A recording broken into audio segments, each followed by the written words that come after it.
Mi nombre es Ana González Villar, soy hija de Alberto González Villar, desaparecido en octubre aproximadamente del 76, y de Adriana Casajuz, desaparecida aproximadamente en noviembre del 77. Y nos presentamos así, a Emiliano le vamos a tener que decir que lo haga de nuevo. Un poco porque esa era la forma que teníamos de presentarnos cuando armamos hijos, ¿no? Nosotros cuando armamos Hijos La Plata, no apareció tanto nuestra historia política, sino que fue una transformación de eso que eres personal, como dicen las feministas, pasa a ser político. La verdad que fue bastante rápido ese proceso. Yo creo que un poco por el lugar donde veníamos, la historia que cargábamos y que dejamos de cargarla para llevarla como bandera, ¿no? Que hay una gran diferencia entre cargar una historia a que esa historia se convierta también en tu sentido de la vida. Pero por otro lado, también porque, como dijo bien Felipe, eran épocas que nos interpelaban. O sea, no es casual, si bien nuestra edad daba para que empecemos a juntarnos, porque ya algunos estábamos en la universidad, teníamos como la posibilidad de empezar a juntarnos desde otro lugar un poquito más adulto, si se quiere, no vamos a sobreestimar tampoco, pero sí también la historia nos estaba reclamando de que, por ejemplo, en los canales de televisión teníamos a los genocidas contando con total impunidad lo que habían hecho. Por ejemplo, era Cilingo, ¿no? Que iba al programa de Mirta Legrand, que iba al programa de Grondona en ese momento y contaba cómo tiraban a la gente al mar. Total, no había ningún tipo. O ponían a un genocida como Checolat frente a Bravo, que había sido torturado, y los ponían a debatir a la par. Y otra cosa importante del nacimiento de hijos son las madres y las abuelas, y todos los organismos familiares, ¿no? De derechos humanos, que ya habían hecho todo un camino post-dictadura, o durante la dictadura, durante la dictadura y post-dictadura, de todo un proceso de visibilización de lo que nos había pasado.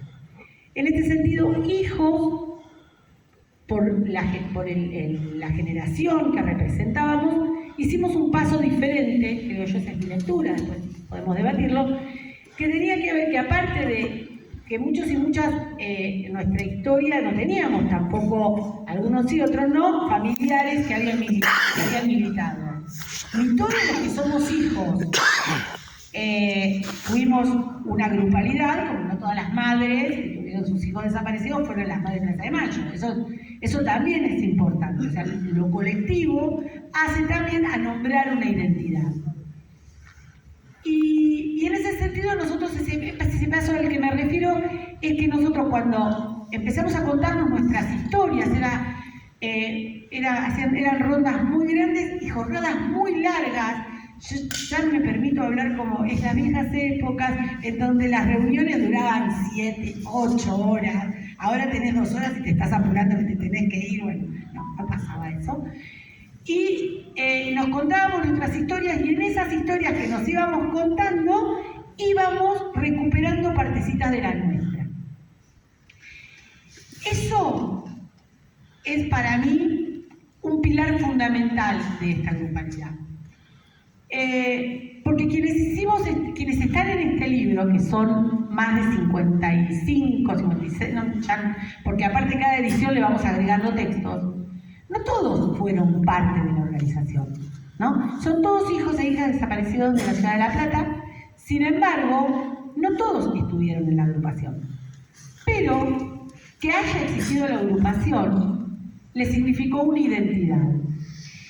Y esa identidad se conformó con esto, que nosotros cuando dábamos nuestro testimonio, reivindicábamos la lucha de nuestros padres y nuestras madres. Eso era lo que, o sea, nos atrevimos a hacer ese paso que tanto costaba en los organismos, porque obviamente el discurso que se tuvo que ir construyendo ahora lo podemos ver en carne propia, porque vuelve, ¿no?, un retroceso muy grande de reivindicación de la dictadura, también implicaba una estigmatización, en donde muchos familiares decían, bueno, no, o mi hijo no hizo, o la aclaración no hizo nada, o decir que había militado en una organización política era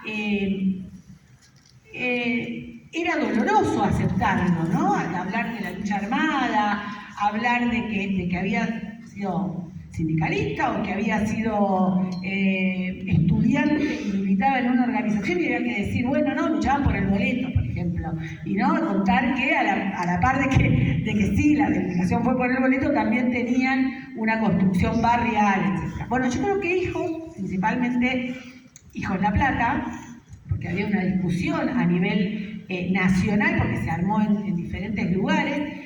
Bueno, el debate en ese momento era, bueno, ¿qué reivindicamos nosotros?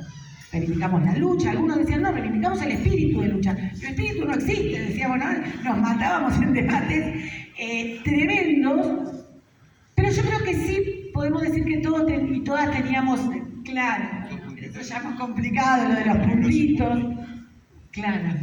Bueno, eso es más complicado porque los puntitos quiere decir que Hijos es una sigla que quiere decir Hijos por la Identidad y la Justicia contra el olvido y el silencio. O sea que el primer paso que tuvimos en común era que nosotros nos habíamos sido parte de una educación en la que esa hoja que se tenía que hablar de nuestra historia se pasaba de largo, ¿no? Las escuelas no nombraban nuestra historia.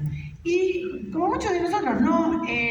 Yo, por ejemplo, decía, no, mis papás están en el campo, por ejemplo, una gran mentirosa de chiquita, porque había vivido en la clandestinidad y me tocó ir directamente a la escuela primaria y ya me tocaba compañeras que me decían, no, con vos no me quiero juntar. Bueno, digo, estas cosas nos pasaban. Hijos nos devolvió esa historia y nos devolvió también, como dicen algunos compañeros, que nos convertimos en detectives, ¿no? Detectives salvajes, como... porque empezamos a investigar, no solo investigar quiénes eran nuestros viejos, a dónde militaban, que nos peleábamos, jugaban al fútbol los compañeros, los que eran hijos del PRT, los que eran hijos de Montoneros, bueno, íbamos familiarizándonos con eso y también hasta teniendo consignas, lógicas, que se emparentaban con ellos para sentirnos más cerca. Había ahí una necesidad, ¿no?, de sentirnos parecidos y parecidas. En esto después igual lo podemos debatir, yo creo que hay una transmisión generacional que para nosotros fue fundamental, que habían sido esos compañeros y compañeras que habían quedado, que habían sobrevivido a la dictadura y que nos podían contar también parte de eso. Bueno, eso fue los 90, nosotros tomamos decisiones políticas no solo de participar en los derechos humanos, sino participar como hijos en un montón de otras luchas que considerábamos que nos heredábamos como ser, porque éramos eso, porque éramos los que éramos la herencia de esos padres que habían luchado por una revolución que había quedado truncada y que para nosotros era un orgullo. Entonces no es que solo nos considerábamos un organismo de derechos humanos, que también era un debate, sino que aparte considerábamos que teníamos que estar del lado de esos movimientos sociales, como bien contaba Felipe, que se empezaron a conformar en la década del 90. Digo que la deuda del debate, y no lo quiero, porque quiero contar algo del libro y no cansarlos, pero sí que por ahí, qué parte nos debemos nosotros para las nuevas generaciones de contarles no solo las derrotas, sino también las victorias. Digo, porque esto que cuenta Felipe de la llegada de Néstor Kirchner, obviamente que nosotros les estamos muy agradecidos, pero también creemos que eso es producto de toda una lucha de los 90 que por ahí no está tan contada. El libro tiene una historia larguísima de deseo de que exista, y bueno, por ahí los 90 nos agarró con esta impronta de la lucha, ¿no?, de estar ahí. Después nos tocó los juicios y poner el cuerpo en los juicios, porque también es importante aclarar cuando se habla de, bueno, ya tuvieron justicia, digo, bueno, a ver, yo tuve un juicio por mi mamá, no tuve un juicio por mi papá y no sé si lo voy a tener, porque digo, hay muchas personas que no han tenido juicios porque ha sido muy difícil, que pasaron tantos años, que fue muy difícil esa recuperación de cómo fueron las cosas para llevar a la justicia, haber tenido un testigo, haber alguien que lo diga.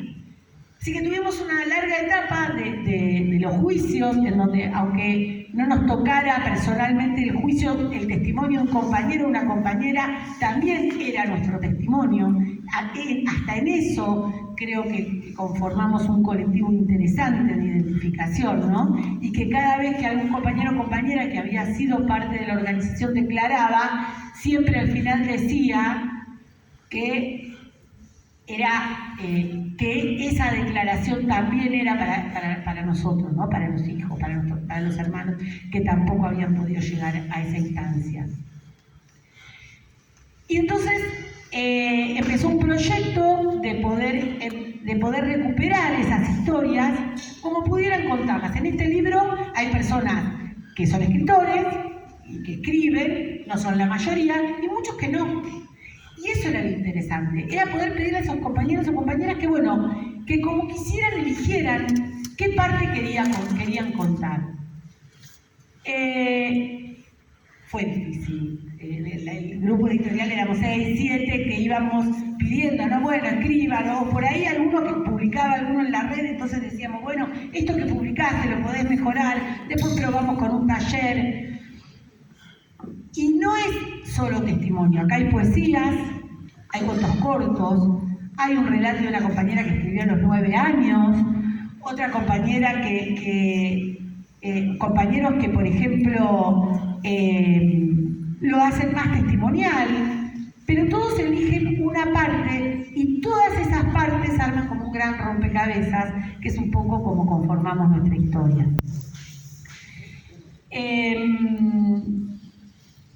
Lo logramos hacer, hace un año lo presentamos por primera vez. Tiene un prólogo de Leo Brizuela, que es un escritor que falleció y que había hecho un taller con las madres de Plaza de Mayo en su momento para que escriban, y que su sueño era que nosotros hagamos esto, y bueno, no lo pudo ver, pero sí tiene el prólogo de él, que era del libro que iba a salir en ese momento y que aparte siempre queda muy actual, y un prólogo de María Teresa Andrueto, que es una escritora cordobesa, que si no la leyeron, léanla porque es hermosa y que escribe para niños y niñas también. ¿Quieren que lea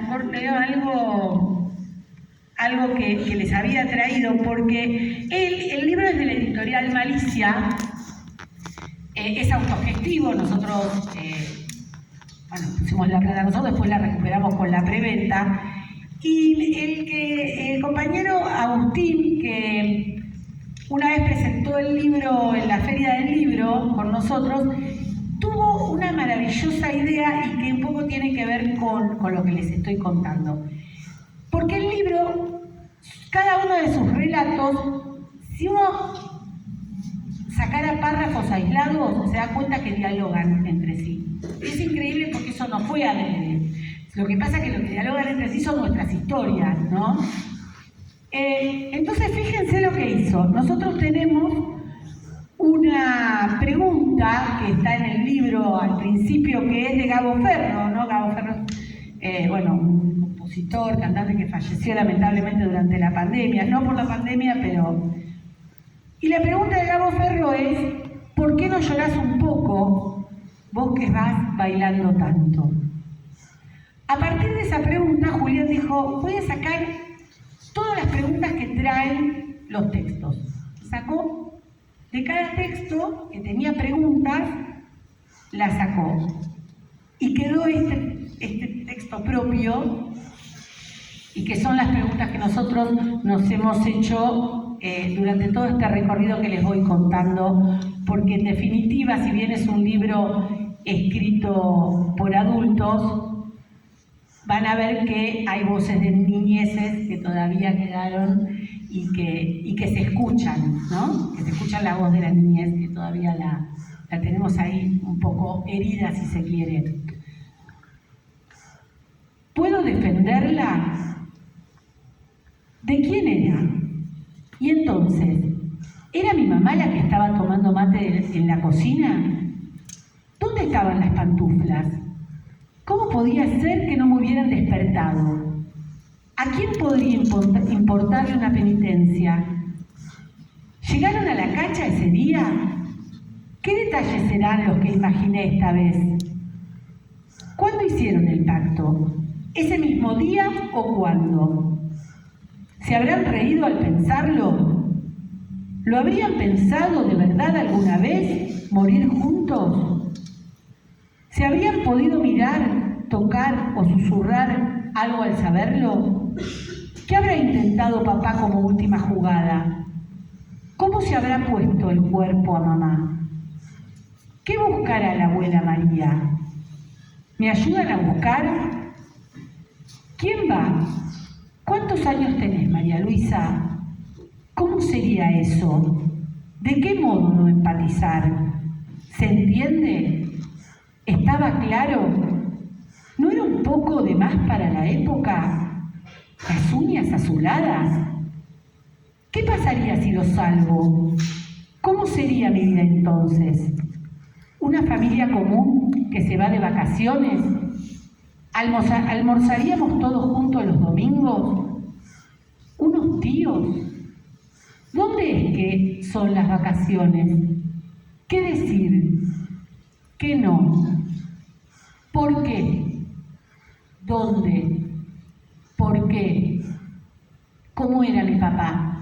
¿Era flaco o gordo? ¿Era bueno o malo? ¿Qué color de pelo tenía? ¿Llegaron esos globos a nuestros viejos? ¿Tenía la ilusión de que iba a salir y nos íbamos a encontrar? ¿Intuía que íbamos a separarnos y quería asegurarse de poder encontrarse o que alguien pudiese reconocerme por esa insignia? ¿Y tu papá? ¿Dónde está? ¿Cómo explicar al hijo la desaparición de su abuelo? ¿Es que la gente puede desaparecer como en los trucos de magia? ¿Cómo decir todo lo necesario para volver comprensible el rol del asesino? ¿Cómo narrar el horror de un niño? ¿Cuánto decir? ¿Y esta? ¿Rosa? ¿Quién hubiera dicho que volverías a Jujuy? ¿Cómo las pequeñas vértebras pueden soportar tanto peso? ¿De quiénes son? ¿Tuyos o míos? ¿Me pertenece? Y esas manos con aires de fortaleza, y esa risa, y ese carácter, y esos poemas, ¿de quién son? ¿Tuyos o míos? ¿Fue mi viejo para quedarse con nosotros? ¿Fue un choque en un taxi, como dijo mi abuela o mi tía? ¿Fue esa gitana que la maldijo en el bosque porque no quiso que le leyera la palma de la mano? ¿Qué pasaba? ¿Es la primera vez que declarás? ¿Qué me pasó estos años cuando esperé que viniera a buscarme? Cuando la odié por no volver, cuando me convencí de que no la necesitaba y dejé de hablar de ella, cuando conocí a mis compañeros de hijos, cuando la di por muerta para perdonarla, cuando conocí su historia política, la reivindiqué y grité presente. ¿Quién era mi mamá? ¿Qué pensaba ella? ¿Qué le gustaba? ¿Tu mamá tenía algún apodo? ¿Y vos? Si acaso Hamlet debe dar muerte a su tío o seguir o dudar. ¿Harán el amor estando yo ahí? ¿Sabrán que los observo detenidamente 43 años después? ¿Qué dirán de la falta de rayo de mi generación? Y si toda la tristeza de esos años se perdiera en nosotros, ¿en qué estrellas viven mis abuelos, papá? ¿En qué estrellas viven mis abuelos, papá? ¿Cómo sería eso?